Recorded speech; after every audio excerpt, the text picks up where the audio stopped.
Justin Marshall slams All Blacks as no longer unbeatable, and calls for change.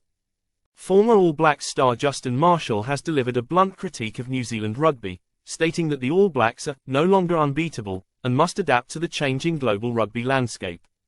Marshall believes outdated policies are holding the team back and has urged New Zealand Rugby to follow South Africa's approach to team selection. Please subscribe this channel to support us. The All Blacks, once a dominant force with consecutive Rugby World Cup titles in 2011 and 2015, have seen their invincibility slip. They suffered losses in the 2019 and 2023 World Cup campaigns and faced unexpected defeats to Argentina and Ireland.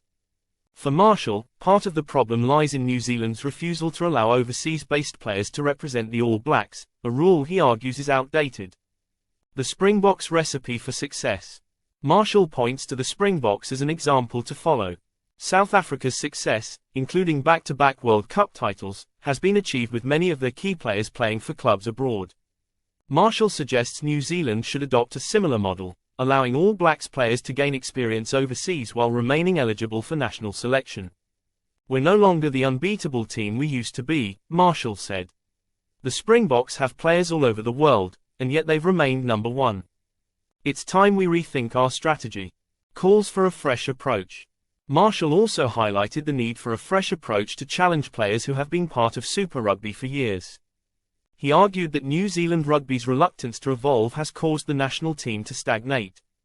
"Players need something new to keep them sharp," Marshall added. "We were the best in the world, but the rest of the world has caught up. It's time to change our mindset." Marshall's harsh criticism underscores the growing pressure on New Zealand Rugby to rethink its policies if the All Blacks hope to regain their once dominant status on the world stage.